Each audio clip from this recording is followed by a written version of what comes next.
Assalamualaikum warahmatullahi wabarakatuh.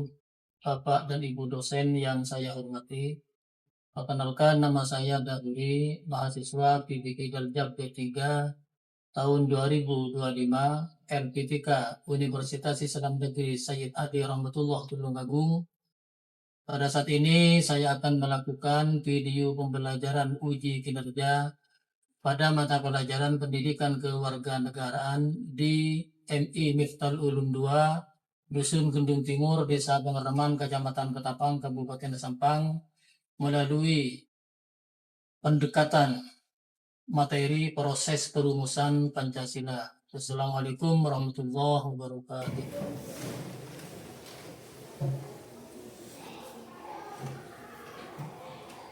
Assalamualaikum warahmatullahi wabarakatuh.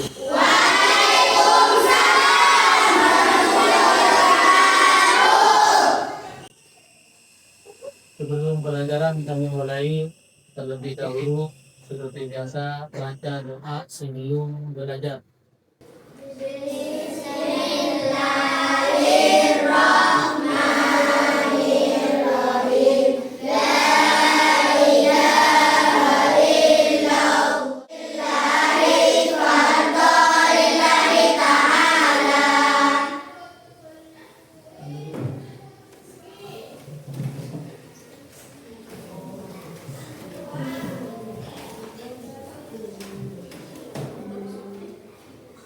Sebelum kami memulai materi,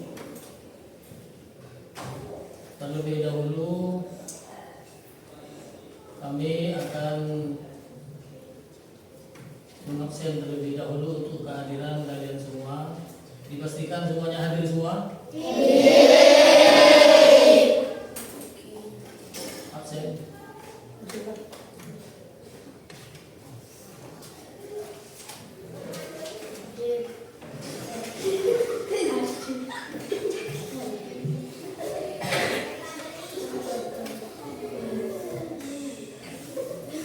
Muhammad Torik, Ramadhani,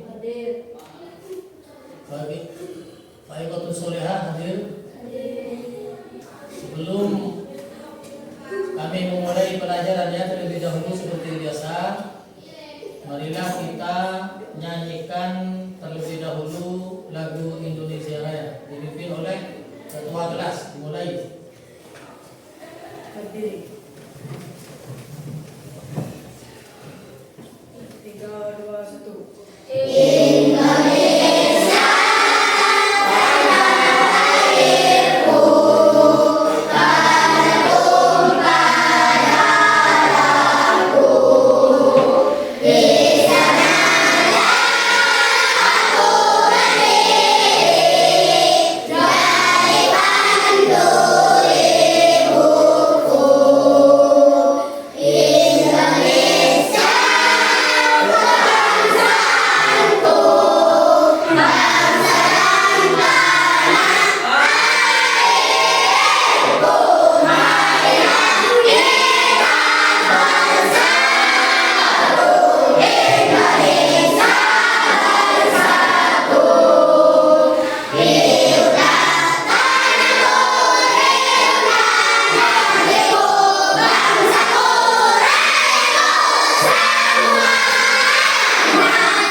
Untuk mengawali aktivitas kita hari ini, ya, coba perhatikan.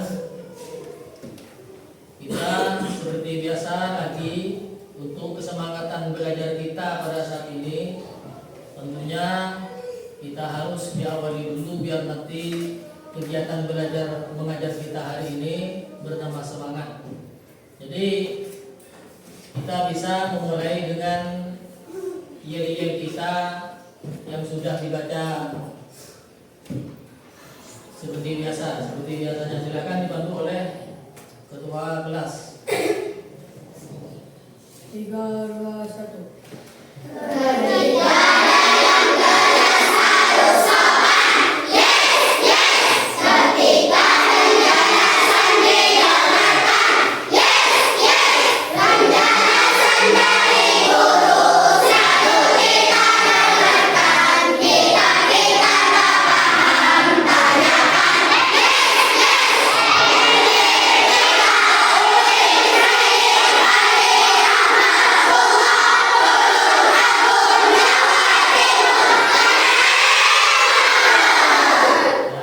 Sudah, terima kasih semuanya bisa membaca yel-yel dengan sempurna. Baik, selanjutnya untuk materi utama kita pada hari ini, dan ini merupakan kelanjutan dari KBM kita di pertemuan kita yang dulu.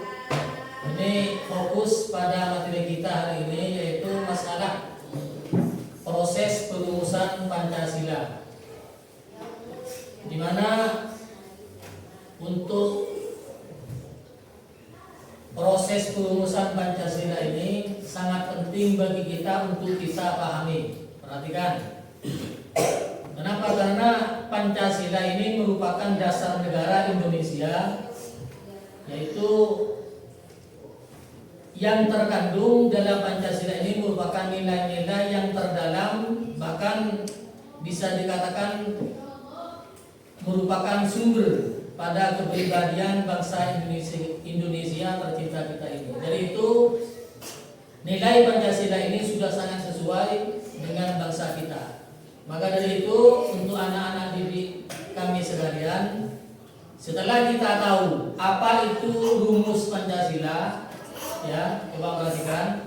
Setelah kita sudah memahami apa itu rumus Pancasila, maka kita harus mengetahui nilai juang yang diproses dalam rumus Pancasila itu sendiri. Sebagaimana yang telah terjadi sejak akhir tahun 1944 dulu, ini Jepang sudah memulai mengalami kegagalan di mana-mana. Sehingga dari sekutu saat Perang Dunia II, banyak wilayah yang diduduki oleh Jepang yang jatuh ke tangan sekutu, yakni jatuh ke tangan Belanda. Jepang merasa pasukannya sudah tidak dapat mengimbangi. Kenapa? Karena perlawanan dari kita itu sudah tidak memungkinkan bagi mereka. Sehingga Jepang ini menjanjikan kemerdekaan kepada kita, termasuk kepada kita bangsa Indonesia, agar tidak melawan dan bersedia bahkan membantunya melawan sekutu. Dari itu diperlukan, dari proses perumusan Pancasila ini diperlukan untuk pembentukan sebuah badan atau pembentukan sebuah penyelidik, bisa dikatakan pembentukan panitia BPUPKI. Coba, minggu yang lalu saya sudah bahas terkait BPUPKI. Bisa kita ulang hari ini agar supaya kita cepat bisa memahami. Bisa saya minta kepada sebagian dari kelompok A menjelaskan apa itu kepanjangan dari BPUPKI. Silakan. BPUPKI, silakan. Kepanjangannya seperti apa? Yang keras.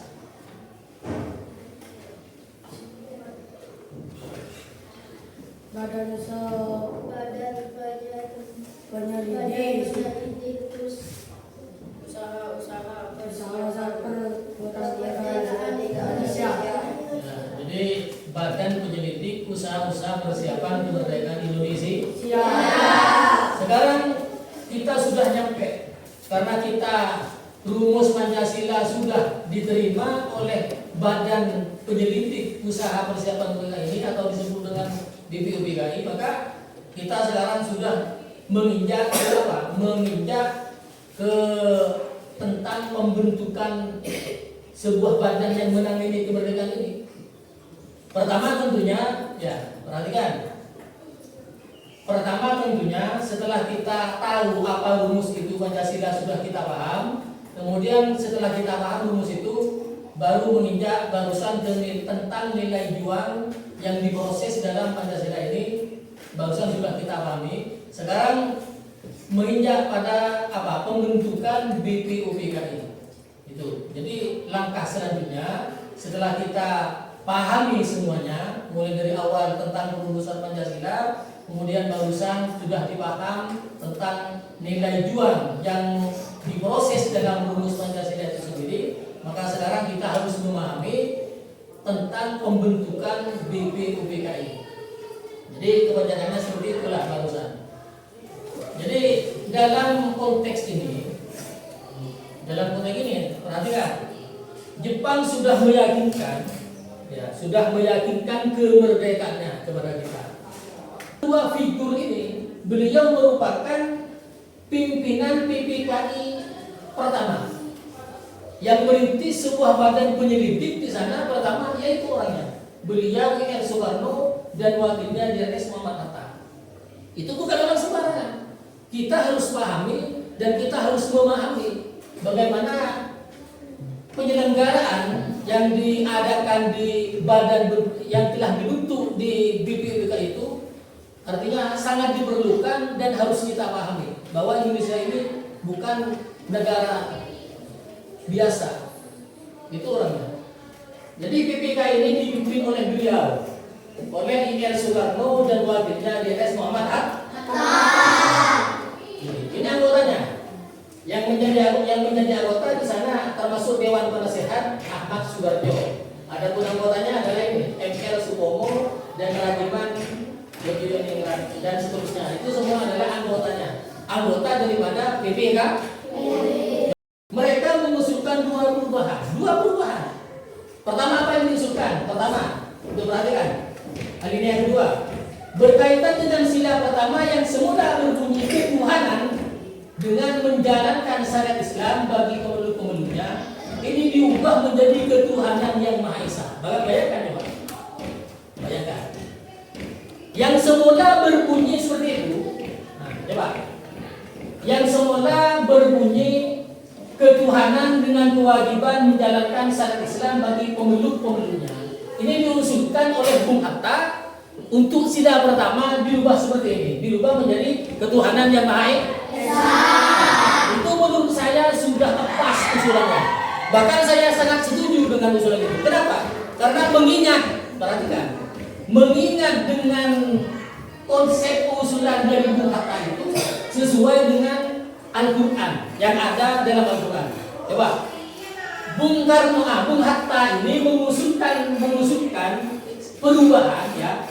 Perhatikan, mengusulkan perubahan seperti itu karena Bung Hatta itu sudah tahu bahwa sila pertama yang berbunyi ketuhanan yang Maha Esa ini sudah ada dalam kitab kita yaitu Al-Quran. Dan ketuhanan yang Maha Esa ini berada dalam surah Al-Alif. Bunyinya bagaimana? Ayat pertama, Qul huwallahu ahad. Itu sila pertama cocok dengan ayat pertama dalam surah Al-Ikhlas. Qul huwallahu ahad. Katakanlah Muhammad bahwa Allah itu satu. Bahwa Allah itu Esa. Esa itu satu. Ya. Esa itu satu. Katakanlah Muhammad bahwa Allah itu satu, bahwa Allah itu Esa. Berarti sila pertama kita cocok dengan Al-Quran. Makanya usulan dari Bung Hatta itu sangat luar biasa. Kenapa? Karena beliau melontarkan usulan itu menyesuaikan dengan isi kandungan Al-Quran. Qul huwallahu ahad. Bagus itu, sangat tepat. Sehingga sampai saat ini sila pertama tetap berbunyi ketuhanan yang Maha Esa. Maka itu berarti tetap satu. Sudah. Kemudian sekarang ini, coba. Usulan yang kedua, perhatikan. Usulan yang kedua, bab 2 yang ada pada Undang-Undang Pasal 6 yang semula berbunyi presiden ialah orang Indonesia yang beragama Islam. Itu pertama dulu. Sebelum yang sudah disepakati, perhatikan, yang sudah disepakati oleh peserta rapat PPKI di sana ternyata berbunyi seperti itu barusan itu. Nah, oleh Bung Hatta, oleh wakil presiden kita yang pertama itu diusulkan kembali. Nah, bagaimana usulannya? Bagaimana kalau seperti ini? Presiden adalah orang Islam asli, yaitu usulannya yang ada pada Undang-Undang 1445. Ya, terus sampai sekarang tidak ada perubahan lagi. Itu sudah disetujui oleh anggota rapat PPK. Intinya kalau sudah masuk di rapat atau disetujui oleh anggota BPKI berarti sudah disetujui oleh anggota rapat BPOBK. Sudah jelas? Sudah jelas. Nah, sekarang selanjutnya ya kita harus memahami lagi dalam konteks ini banyak yang perlu kita hadapi, bahkan kita pahami, bahkan kita pelajari lebih luas. Di sini adalah tentang kewarganegaraan. Ya, berusaha kita ini selaku penerus bangsa, selaku anak didik kita, selaku anak didik kita saat ini berusaha nanti menjadi kader, menjadi anak bangsa yang luar biasa. Itu coba lihat di sana. Itu gambar suasana sidang di PPKI dulu. Di sana ada presiden kita yang pertama, Ir Soekarno, dan wakil presiden kita, Bung Hatta. Itu di suasana rapat dulu. Dari itu kita ambil hikmahnya, usaha kita ke depan bagi anak didik kita, utamanya di tingkat MI ini, ya usahakan agar tidak lengah dalam pembelajaran PKI ini. Kenapa? Kita tidak boleh lengah dalam pembelajaran PKI ini. Kenapa? Coba. Kenapa? Karena jika kita tidak paham, kita lengah, tidak belajar dengan sungguh-sungguh di PPKI ini, maka kita tidak akan tahu apa itu rumus Pancasila. Tidak mungkin tahu. Coba. Di dalam, perhatikan coba. Di sini ada. Yang pertama itu, Pak. Nah, itu. Di sini kan di batang tubuh Garuda ini kan Bhinneka Tunggal Ika. Ya, kalian ya? Kalian sudah paham apa artinya Bhinneka Tunggal Ika? Bisa menjawab? Siapa yang bisa menjawab? Apa arti dari Bhinneka Tunggal Ika? Bisa menjawab siapa? Kelompok C, bisa.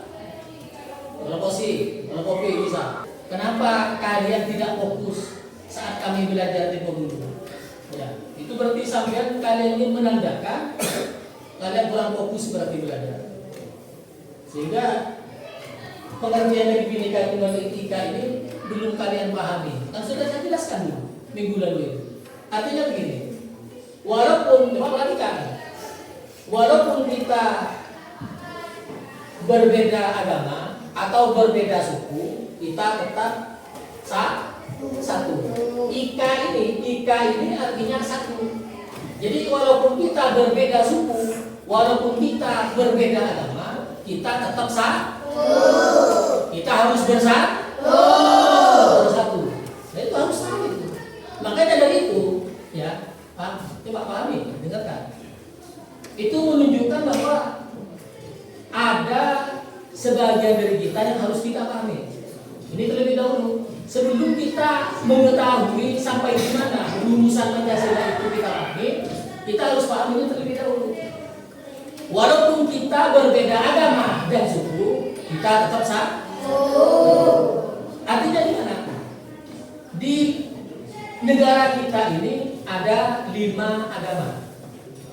Coba apa saja? 1, agama Islam. 2, agama 2 agama Bu. 3, agama Kristen. 4, agama Hindu. 5 agama Katolik. 5 agama itu sudah ditunjukkan di sana di batang tubuh itu.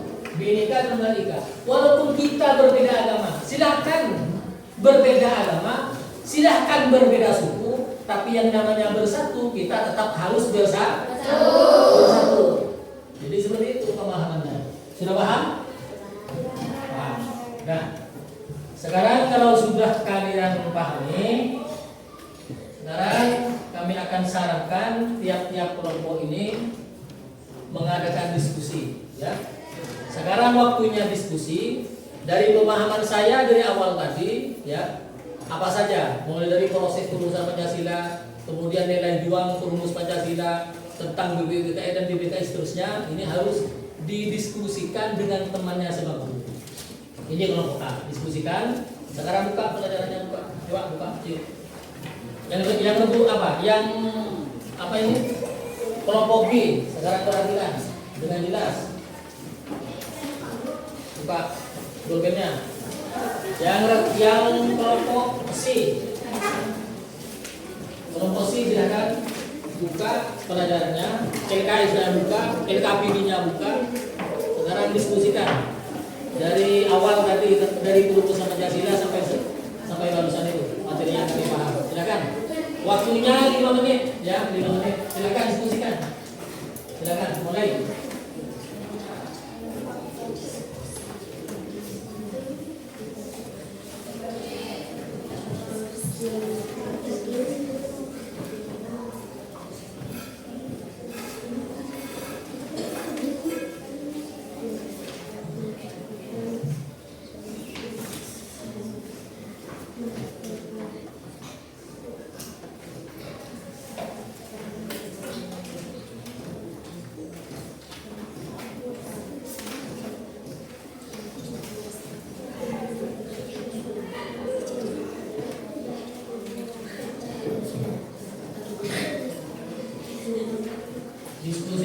Diskusikan.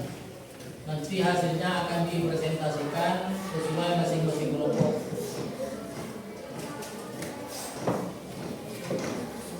Silakan diskusikan dengan seksama yang benar. Apa jawaban yang kalian dapat dari pemahaman kami tadi, dari proses perumusan Pancasila itu, dari itu jawabannya.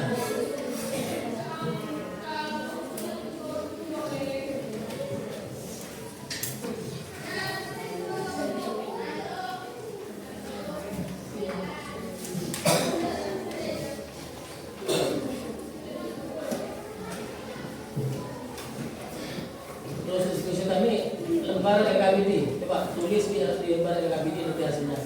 Ambil, tulis nanti. Hasilnya tulis di lembar LKPD. Mana di sini LKPD-nya? Tadi yang Bagi. Hasilnya tulis ya, hasil diskusi tulis di sini. Karena nanti akan dipresentasikan di depan dari masing-masing kelompok. Silakan diskusikan.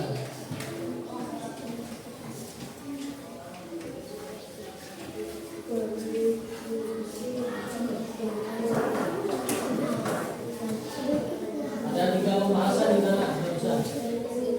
Yang perlu didiskusikan dan kalian pahami.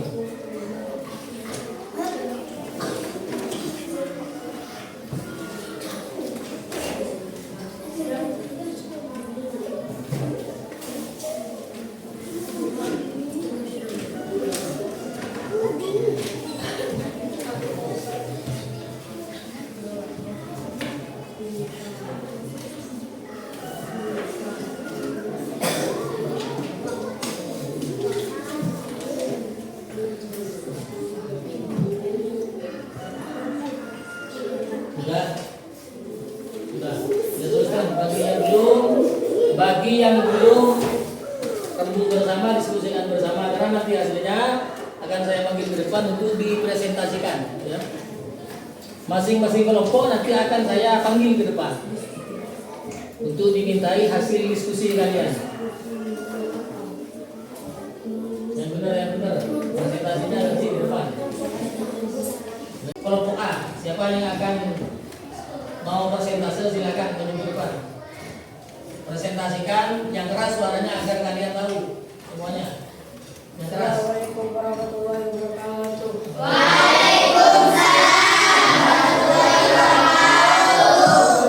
Diskusi kelompok A.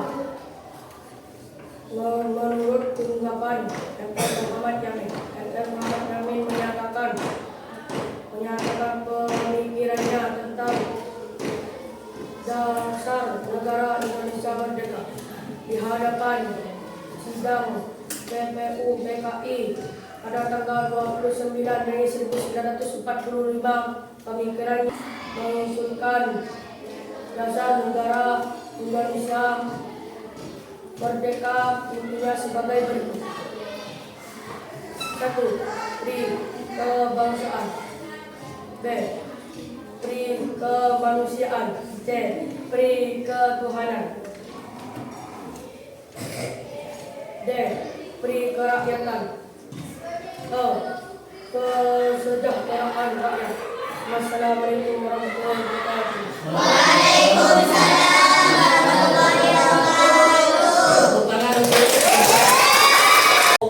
Kelompok A ini sudah dibuktikan dengan fisik, itu berarti betul-betul dipahami ya. Jadi untuk kelompok A ini diam sebentar karena saya akan beralih pada kelompok yang lain. Silakan untuk kelompok yang B ini, mohon dipresentasikan ke depan. ML Supomo, mohon dijelaskan. Lanjut.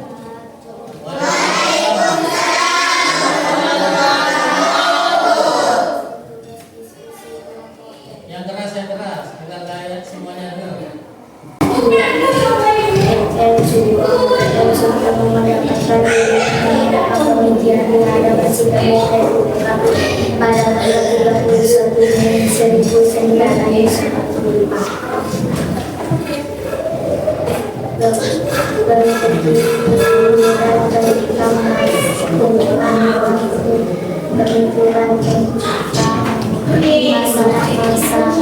Terima kasih. Tepuk tangan untuk kelompok B.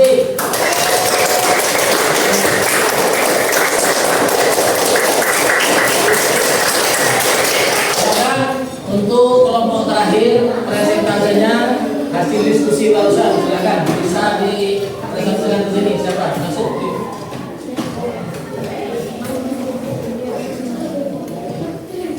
Yang keras suaranya.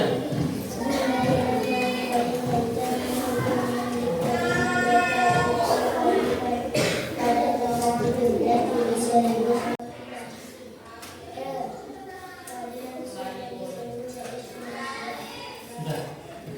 Baik, ya. Tepuk tangan lagi untuk perhatikan semuanya ya. Untuk kelompok C, silakan perhatikan.